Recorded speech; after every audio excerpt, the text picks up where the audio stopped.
High বন্ধুরা, welcome back to my channel Sriparna Mondal Bengali ব্লগে তোমাদের জানাই স্বাগত। তো আজকে চলে এসেছি একটা নতুন ব্লগ ভিডিও নিয়ে। আশা করি ভিডিওটা তোমাদের ভালো লাগবে। তো রেগুলার তো ভিডিও করতে পারছি না সেরকম, কারণ বাবুকে নিয়ে সব কিছু কাজ সামলে করা সম্ভব হচ্ছে না। কারণ যেহেতু আমার সংসারে আমি একা, আর তোমাদের দাদাভাই বেরিয়ে যায় আর আমাকেই সব কিছু করতে হয়, তো সেই কারণে না ভিডিও দেওয়া সম্ভব হচ্ছে না। তো আজকে চেষ্টা করব তোমাদের সঙ্গে ভিডিওটা শেয়ার করার। আশা করি তোমাদের ভালো লাগবে আর তোমরা ভালোবেসে আমার পাশে থেকো। তো দেখতেই পাচ্ছ জল নিয়ে আমি দাঁড়িয়ে পড়েছি। তো কি করব চলো দেখাচ্ছি। এই যে দেখো আমার সুন্দর সুন্দর গাছ, এটা হচ্ছে পাতাবাহার গাছ একটা, আশা করি তোমরা অনেকেই চেনো, খুব ভালো লাগে। এটা আবার আর একটা পাতাবাহার গাছ। আর এই যে দেখো এখানে হচ্ছে আমার লেবু গাছ হয়েছে। তো সত্যি কথা বলতে না আমার খুব ভালো লাগে গাছ বসাতে, কিন্তু সত্যি কথা এখন গাছের যত্ন সেরকম করতে পারছি না। এই যে দেখো কত সুন্দর পাতাবাহার, এটা পুরো নিচ পর্যন্ত ঝুলে রয়েছে আর হেবি সুন্দর লাগে পাতাটা। তো ভালো করে জল দিতে হয়, কারণ শীতকালে না একটু জলটা বেশি দিতে হয় গাছে। গাছ আর তুলসী গাছ তো পুরো ভরে গেছে। এই যে দেখো এগুলো সব নতুন হয়েছে, এইটা পুরনো তুলসী গাছ। আর এখানে আমার মা বসিয়ে দিয়ে গেছে গাছ। তো এটা মনে হচ্ছে যত সম্ভব টমেটো গাছ, আর এটা হচ্ছে টগর গাছ। তো দেখা যাক এটাও বাঁচে কিনা, জল তো দিচ্ছি। আর এই দেখো এই আমার একটা লঙ্কা গাছ, যেটা হচ্ছে ফুল দিচ্ছে আবার ফুল হয়ে যাচ্ছে, কিন্তু ফল এখনো হচ্ছে না। আর দেখো তুলসী গাছ, দেখো একটা ফুল গাছ মাধবীলতা, কিন্তু এর পাতা সব খেয়ে নিচ্ছে কাঠবিড়ালিতে, কি বলবো। আর এই যে কচু গাছ বসিয়েছিলাম কিন্তু আর হচ্ছে না। আর এটা হচ্ছে আকন্দ ফুলের গাছ, তো ভালোই হয়েছে গাছটা, জানি না ফুল হবে কি না। আর এই হলো আমার অ্যালোভেরা, তার সঙ্গেও দেখো তুলসী গাছ হয়েছে। আর আকন্দ গাছে না একটা পোকা হয়েছিল, যেগুলোর পাতাগুলো এই যে এরকম করে দিচ্ছে। তো তুলসী গাছেতেও পোকাটা হয়েছিল, তাই জন্য না তুলসী গাছের পাতাগুলো এরকম করে দিয়েছে। তো আমি পোকাটাকে আবার ফেলে দিয়েছি। আর এটা হলো দেখো একটা ক্যাকটাস জাতীয় গাছ, আর এখানেও রয়েছে একটা নয়নতারা। আর এখানে রয়েছে আমার মানি প্ল্যান্ট। তো দেখো মানিও নেই, তাই জন্য প্ল্যান্ট দেখো কীরকম অবস্থা। তো যাই হোক, চলো গাছে জল দেওয়া তো হয়ে গেলে এবার ব্রাশ করে নিই। আমি বাবুকে দেখাই, বাবু দেখো ঘুম পাড়িয়ে উঠেছি, ঘুমাচ্ছে এখন, বাজে হচ্ছে 9টা বাজতে যাচ্ছে। এই ফাঁকে আমাকে ঝটঝট করে কাজ কমপ্লিট করতে হবে, নাহলে বাবু উঠে যাবে। তো যেগুলো করায় সেগুলো একটু করে নিই, মেন হচ্ছে ব্রাশটা করে নিই।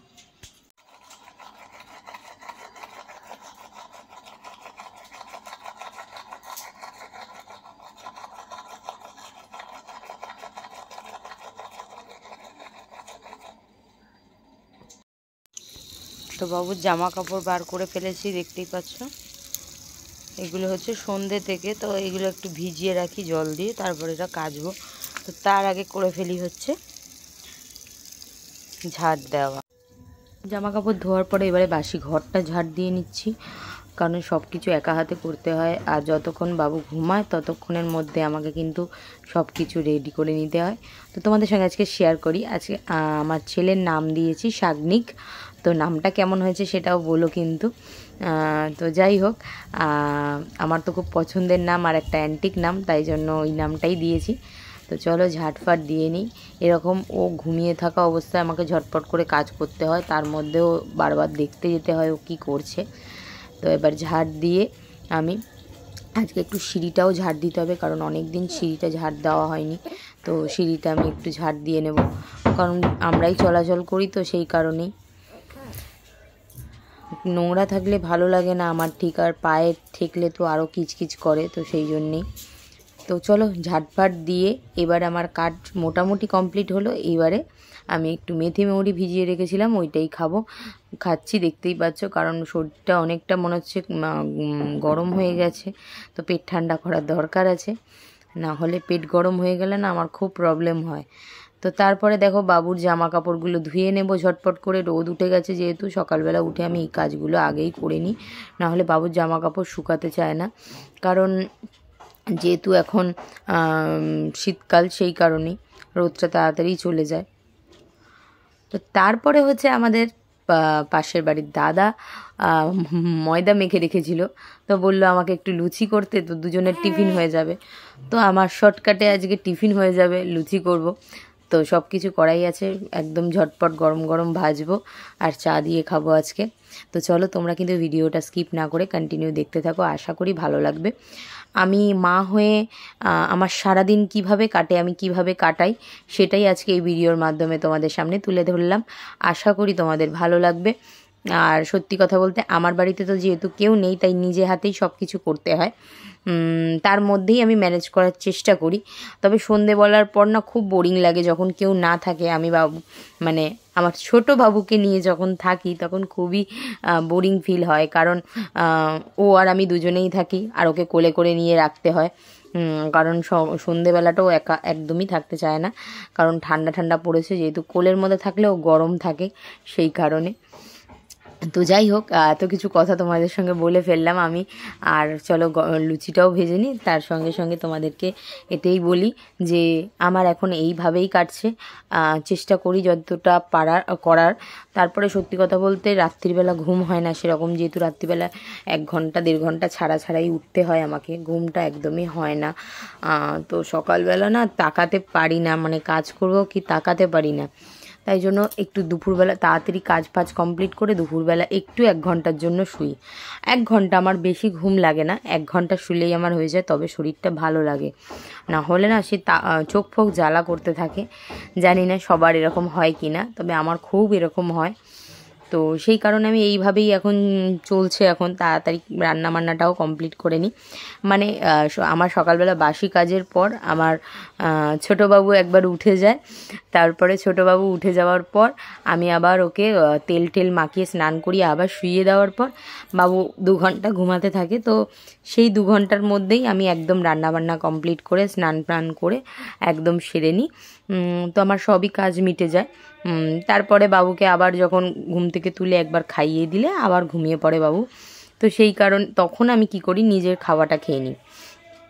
তো তোমাদের দাদাভাইয়ের জন্য ওয়েট করে থাকি, তবে যখন দুজনে একসাথে খেতে বসি না তখন বাবু উঠে যাওয়ার টাইম হয়, আর তখন খুব প্রবলেম হয়, কারণ তোমাদের দাদাভাই ওর কান্না একদম দেখতে পারে না, আর ওকে সঙ্গে সঙ্গে নিয়ে গিয়ে কোলে নিয়ে গিয়ে বসিয়ে রাখে, বলে তুমি খেয়ে নাও তারপর আমি খাচ্ছি। তো আমার খুব খারাপই লাগে দেরি করে আসার পরে যদি খাবার থেকে উঠে যেতে হয়। তো তাই জন্য কিছুদিন ধরে আমি নিজেরটা খেয়ে নিই।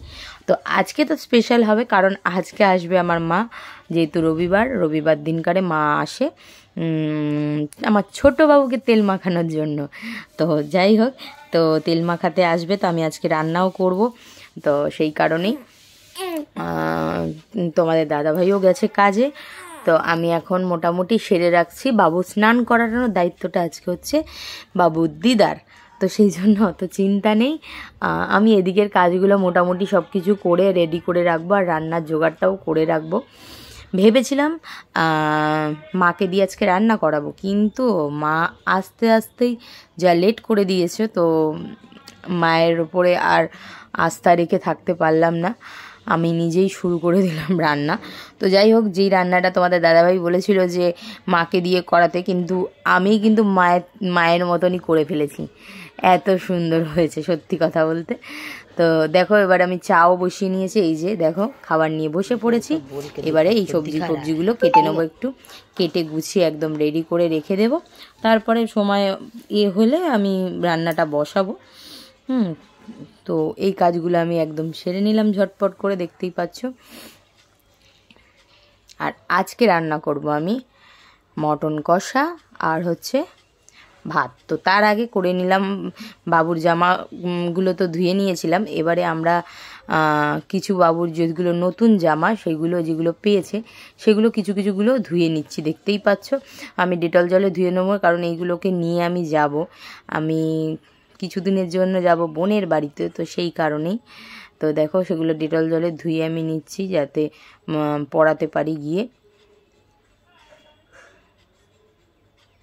পাপা উঠে গেছে, পাপা, ও পাপা, শোনা পাপা।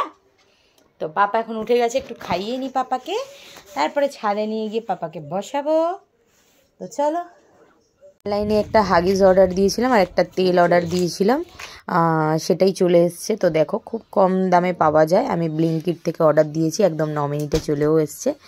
তো তারপরে কি করলাম বাবুর জামা কাপড়গুলো ধুয়ে নিলাম। এই যে দেখতে পাচ্ছ, এটা বাবুর একটা মাসি দিয়েছে।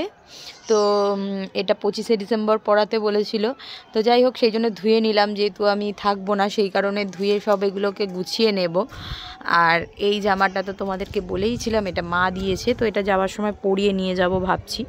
আর কিছু জামা কাপড়, ফুলাতা জামা কাপড় সব ডেটলে ধুয়ে নিলাম, কারণ ছোট বাচ্চা যেহেতু না ধুয়ে পরানোটা উচিত না। তো নতুন কিছু জামা কাপড় সব ধুয়ে নিলাম। তো চলো এবারে। তো এই দেখো আলু পেঁয়াজ কেটে রেখেছি, আর আমার তো আদা রসুন পেস্ট করাই থাকে সব সময় ফ্রিজে, তো সেই জন্য ঝামেলা নেই মাংস করার। আর এই যে খাসির মাংস দেখো আমার আজকে রান্না করে যে দুজন দেখো কি করছে, এরা দুজনে ওকে নামাবে। আগে খাওয়া দাওয়া করে নিয়েছিলাম, তারপর স্নান করে গেলাম। দেখো ঠান্ডা কি 4টে বাজে এখন। আর তোমাদের আমাদের খাওয়াটা তো তোমাদের দেখাতে ভুলে গেছিলাম বন্ধুরা, এই যে মটন কষা দিয়ে খাচ্ছি। তো দেখতেই পাচ্ছ, এটা শ্বশুর বাড়ি থেকে এসছে, সেটা দিয়েই খাচ্ছে। আর আমার ঘরে যেটা হয়েছে সেটা রাত্রিরে খাবে, তাই তো। ঘুমাচ্ছে, এই যে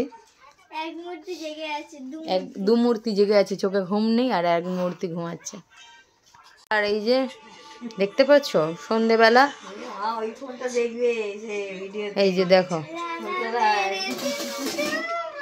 তো দেখতে পাচ্ছ। আর আমি এখন পরিষ্কার করলাম আমার ঠাকুরগুলো এতদিন বাদে, কারণ করতেই পারছিলাম না।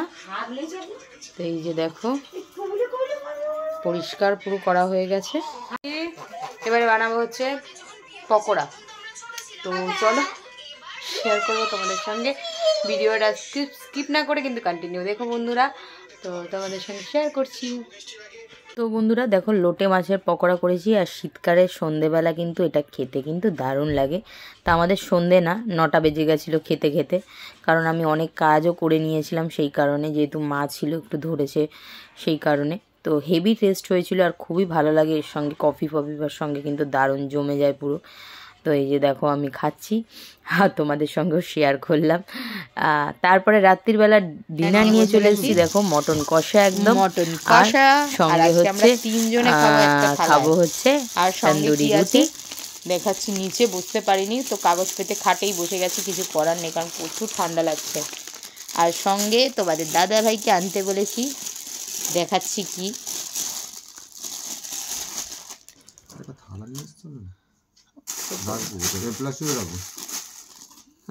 মানে থালার অভাব। তো এই যে দেখো তন্দুরি রুটি, তো এই যে আমরা বসে পড়েছি। দেখো তুমি একটু খাবে তন্দুরি রুটি, কিছু বলবেই? তুমি একটু খাবে তন্দুরি রুটি। দেখো ছেলেকে বলছে তন্দুরি রুটি খাবেই না, ছেলে খাবে না তন্দুরি রুটি, আমরাই খাবো। খাবে চলো বসে পড়ি আমরা। 11:30, আর আমরা খাচ্ছি হচ্ছে তন্দুরি রুটি আর মটন কষা।